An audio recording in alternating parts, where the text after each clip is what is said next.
లిక్కర్‌కి సంబంధించి స్కామ్ జరిగిందో దానికి సంబంధించిన లావాదేవీలు తాడేపల్లి ఇంట్లోనే జరిగింది. అక్కడ చాలా కౌంటింగ్ మిషన్లు పెట్టేస్తే డబ్బులు లెక్క పెట్టేవారని చెప్తుండేవారు. వాస్తవమేనది? అయితే అయ్యి ఉండొచ్చు. అంటే అంత పెద్ద విషయం లోపల జరిగే మాకు తెలియదు కదా. మాకు బయట పార్టీ ఏ విధంగా నాశనం అయిపోతుంది, ఇక్కడ ఉన్నటువంటి లోకల్ నాయకత్వం పార్టీని ఏ విధంగా నాశనం చేస్తున్నారు అనేటటువంటిదే తెలిసింది.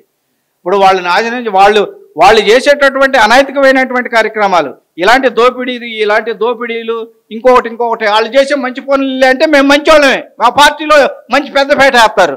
మీరు చేసేది పార్టీకి నష్టం చేసిద్దిరా బాబు అంటే మీరు అవసరం లేదు పార్టీ నుంచి బయటకు వెళ్ళండి అంటారు. ఇప్పుడున్న పరిస్థితుల్లో వైసీపీ మరి అధికారంలోకి రాదని మీరు ఫీల్ అవుతున్నారా? డెఫినెట్గా ఇదే విధంగా కొనసాగితే వైసీపీ పార్టీ అనేది ఎప్పుడూ అధికారంలోకి రాదు. జగన్మోహన్ రెడ్డి మళ్ళా నేనే అధికారంలోకి వస్తాను, ప్రజలంతా నన్నే కోరుకుంటున్నారు, 30 ఏళ్ల పాటు ఈసారి అధికారంలో ఉంటాను అని సాయం చెప్తున్నాడు. మరి అధికారంలోకి రాబోయే పార్టీల నుండి ఎందుకు మీరు బయటకు వచ్చేస్తున్నారు? ఎవరైనా ఏమంటారు, ఓడిపోయి కూర్చున్నా, నాకేదో కొద్దిగా గొప్ప పార్టీ ఉంది, కార్యకర్తలు ఉన్నారు, కానీ వాళ్ళని నిలబెట్టుకోవడం కోసం నేనేదో ఒకటి చెప్పాలిగా, వాళ్ళకి ధైర్యం చెప్పాలిగా. వాళ్ళకి ధైర్యం చెప్పాలంటే ముందు నేను ధైర్యంగా ఉండాలని చెప్పేసి ఏదో చెబుతున్నారు. మనం చేసేటటువంటి ఇప్పుడు ఎవరైతే ఇప్పుడు ప్రజలు నాకు వేస్తారన్నవాడు అదే ప్రజలు ఏమంటున్నారు, నువ్వు వాడి మూల వాళ్ళ క్వార్టరీ మూలనే పోయావు అని అంటున్నారు. ఆ క్వార్టరీని నువ్వు మళ్ళీ పెట్టుకుంటున్నావు, మళ్ళీ ఎట్లా గెలుస్తారు, ఎట్లా ప్రజలు నీకు ఓట్లు వేస్తారని అని చెప్పేసి భావిస్తా ఉన్నావు. మరి ఇప్పుడున్న కొత్త ప్రభుత్వం, కూటమి ప్రభుత్వం పరిపాలన చూశాక 10 నెలలు చూశాక ఏమనిపిస్తుంది 10 నెలల పరిపాలన? కూటమి ప్రభుత్వం దాదాపుగా కొంచెం గాడిలో పెడతా ఉన్నారు, కొంచెం మంచి పనులు చేస్తున్నారు, అనైతిక కార్యక్రమాలు చేసిన వాళ్ళని కూడా కంట్రోల్ చేస్తూ ఉన్నారు. అయితే ఏదైతే అభివృద్ధితో పాటు రాజధానితో పాటు ఏదైతే పేదాబిక్కి వర్గాలు ఉన్నాయో కొన్ని సంక్షేమ పథకాలు కూడా ఇమీడియట్గా అమలు చేస్తే కూటమి ప్రభుత్వానికి తిరిగే ఉండదు.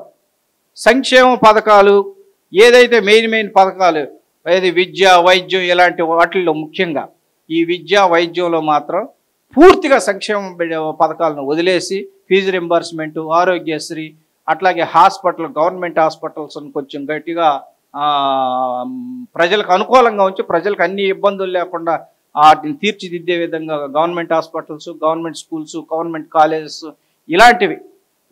ఇలాంటివి అట్లాగే రైతులకి ఏవైతే ఉన్నారో ఆ రైతులకు సంబంధించిన వాటిల్లో కూడా సంక్షేమ కార్యక్రమాలు, వాళ్ళకి యొక్క ఇన్పుట్ సబ్సిడీలు కానీ లేకపోతే రైతు భరోసా లాంటివి కానీ ఏదంటే ఉన్నాయో టయానికి నీళ్ళు ఇవ్వడం, వ్యవసాయాన్ని సాగు చేయడానికి, ఆ తర్వాత టయానికి విత్తనాలు ఇవ్వడం, ఇట్లాంటివి కానీ చేయగలిగితే ఈ ప్రభుత్వానికి దాదాపు 20 సంవత్సరాలు డోకా ఉండదు. అంటే మరి దళితులకి వైసీపీలో ప్రాధాన్యత లేదని మీరు బయటకు వచ్చారు. సో మరి కూటమిలో ప్రజెంట్ ఉన్న గవర్నమెంట్లో దళితులకు ప్రాధాన్యత ఉందా?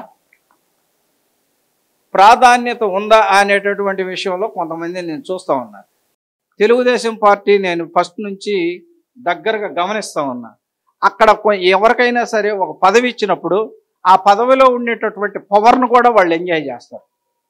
పవర్ కూడా TDP party, Congress party national parties తర్వాత ప్రజాస్వామ్యబద్ధంగా నడిచేటటువంటి పార్టీ తెలుగుదేశం పార్టీ ఒకటి. ఆ తెలుగుదేశం పార్టీలో దళితులకి ఇచ్చినటువంటి పవర్స్ వాడుకునే విధంగా దాదాపుగా ఆ దళితుల యొక్క నాయకుడి దగ్గరికి వెళ్ళి ఆత్మస్థైర్యంతో చెప్పేటటువంటి అవకాశం దాదాపు చంద్రబాబు నాయుడు గారు ఇస్తూ ఉంటారు. దానికి మేము మెచ్చుకోవచ్చు. అసలు ఈయన ఏ ఎమ్మెల్యేకి ఇంటర్వ్యూ ఇవ్వలేదు కదా. దళితులని జగన్మోహన్ రెడ్డి దగ్గర రానివారు అంటున్నారు, అంతేనా? రానివారు కదా. దళితులనేది అసలు ఎమ్మెల్యే ఎవరిని రానిలా. ఆయనకు సంబంధించినటువంటి 4-5 క్వార్టరీ రెడ్లు ఉంటారు. ఆ రెడ్లని పిలుచుకుంటాడు. ఆ రెడ్లు తీసుకున్నటువంటి నిర్ణయం పూలుంటాడు. నేను నీకు చెప్పాను కదా, మీ ఇంటర్వ్యూలో నేను మాట్లాడుతున్నా, ఏదన్నా ఒక దళితుడిని ఫలానా పవర్ కలిగిన పార్టీలో కానీ లేదా గవర్నమెంట్లో కానీ లేకపోతే ఏదన్నా పాలసీ డెసిషన్ తీసుకునే దాంట్లో కానీ హోంమంత్రి పదవి దళితులకు ఇవ్వలేదా? ఇచ్చారు. ఏం సుఖం? డిప్యూటీ సీఎం పదవి దళితులకు ఇవ్వలేదా? ఇచ్చారు. డిప్యూటీ సీఎం ఏ రోజైనా డిప్యూటీ సీఎం హోదాని ప్రవర్తించుకునేటటువంటి పవర్ ఇచ్చారా? హోంమంత్రి కనీసం ఒక కానిస్టేబుల్లో లేకపోతే సిఐనో ట్రాన్స్ఫర్ చేసేటటువంటి పవర్ స్వయాన సుచరిత గారు హోమ్ మినిస్టర్గా ఉన్నప్పుడు నాకు కనీసం ఒక కానిస్టేబుల్ని కూడా ట్రాన్స్ఫర్ చేసేటటువంటి పవర్ లేదు, ఆ మొత్తం సజ్జల రామకృష్ణారెడ్డే చేస్తూ ఉంటాడని చెప్పేసి చెప్పాడు. ఇంకా అంతకంటే ఉదాహరణ ఏం కావాలి?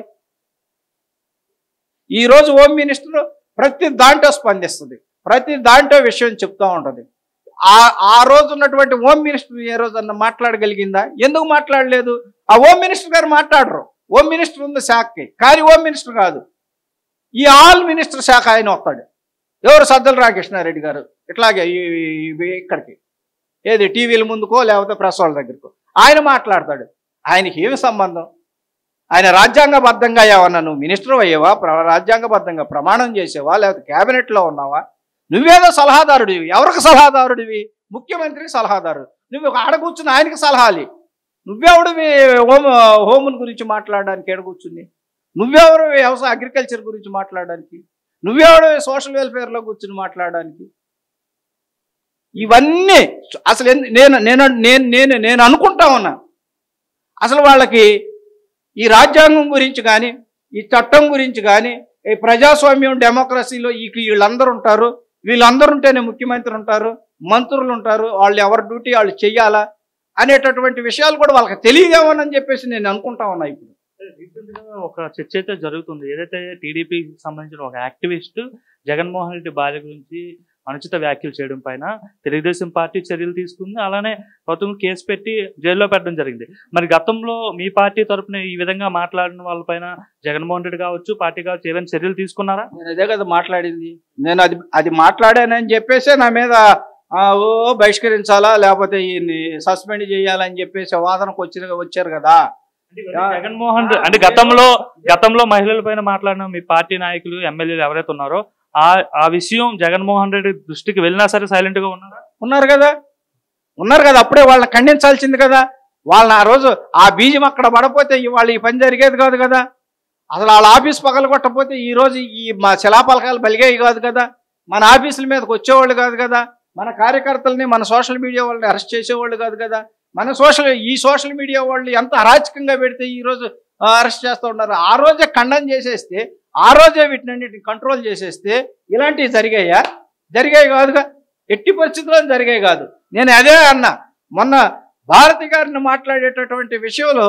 ఇప్పుడు ఏదైతే గవర్నమెంట్ చర్యలు తీసుకుందో అదే చర్యలు అసెంబ్లీలో జరిగినటువంటి, అసెంబ్లీ సాక్షిగా జరిగినటువంటి చంద్రబాబు నాయుడు గారి భార్య మీద కానీ వైఎస్ఆర్ కాంగ్రెస్ పార్టీ ఖండన చేసి వాళ్ళ మీద చర్యలు తీసుకున్నట్టయితే ఈరోజు భారతి గారి మీద ఇంత ధైర్యంగా వాడు పెట్టేవాడు కాదని చెప్పేసి నేను చెప్పాను వీడియోలో, సోషల్ మీడియాలో పెట్టాను ఆల్రెడీ.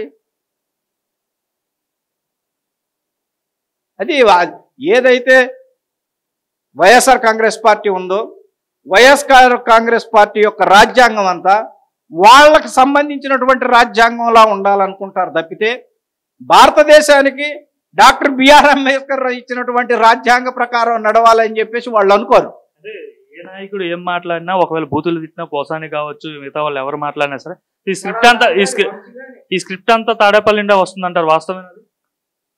సజ్జల రామకృష్ణారెడ్డి మాట్లాడమంటాడు. ఎందుకు మాట్లాడమంటాడు? ఇట్లా మాట్లాడింది ఈ రిపోర్ట్ అంతా తీసుకెళ్ళి జగన్మోహన్ రెడ్డి గారు నేనే మాట్లాడిచ్చాను అని చెప్పేస్తాడు. అని చెప్పి ఇంకా ఆయన ఏమంటాడు? అది తప్పో ఒప్పు అనడు. ఆయన నవ్వుకుంటుంటాడు. తప్పని చెప్పడం, ఆయన తప్పు అనడం. తప్పంటే ఇవన్నీ ఎందుకు జరుగుతాయి? సజ్జల రామకృష్ణారెడ్డి, అప్పిరెడ్డి, లేకపోతే ఈ పెద్దిరెడ్డి, అజ్జారెడ్డి వీళ్ళందరూ ఎందుకు మాట్లాడిస్తారు? ఇంకా రెడ్లు ఉన్నారు. ఇంకా అసలు వాళ్ళంతా ఆంజనేయ రెడ్డి, కేఎన్ఆర్ వీళ్ళంతా గ్రూప్ ఇంకా రెడ్లు ఉన్నారు. ఇది మీడియా చూసే రెడ్డి ఒక రెడ్డి ఉన్నాడు. వీళ్ళంతా ఒక అదేదో సినిమా అన్నయ్య చెప్తూ ఉంటాడు చూడు, వెనక ఉండి చేపిస్తూ ఉంటాడని. అలాంటిది ఉంటుంది, ఒక వ్యవస్థ ఉంటుంది. అంటే ఇవన్నీ చేయడం అంటే ఇట్లాంటివి జగన్మోహన్ రెడ్డికి బాగా ఇష్టమా లేకపోతే ఏంటి? మరి ఇష్టమే కదా. ఆయన చర్యలు తీసుకోవటం లేదంటే ఆయనకి ఇష్టమనే అనుకోవాలిగా. ఆయనకి ఇష్టమనే అనుకోవాలిగా. అలాంటి వాళ్ళకే పదవులు ఇస్తున్నాడుగా. ఏదైతే పాపం ఆ రోజు కట్ట మీద చంద్రబాబు నాయుడు గారి ఇంటికి వెళ్ళి గేటు కొట్టొచ్చాడో ఆ తెల్లారు వాడు క్యాబినెట్ మినిస్టర్ ఇచ్చారు జోగి రమేష్కి. మరి వాడు ఎంత మాత్రం నాయుడు, వాడు ఒక వీధి రౌడీలాగా, ఒక మాజీ ముఖ్యమంత్రి, 2 సార్లు ముఖ్యమంత్రి చేసినటువంటి, 2 సార్లు ప్రతిపక్ష నాయుడుగా ఉండి ఏజ్డ్ పాపం ఆయనకి అబౌవ్ 70 years ఉన్నటువంటి ఆయన ఇంటికి వెళ్ళి నువ్వు తలుపు కొట్టి దడదళ్ళాడిచ్చి గోల్ చేసి రావడం అంటే ఎంత నేరం? వాడిని ఎందుకు అరెస్ట్ చేయరు? వాడి మీద ఎందుకు కేసు పెట్టకూడదు? అప్పుడు నువ్వు చర్యలు తీసుకుంటే ఇవన్నీ జరిగాయా?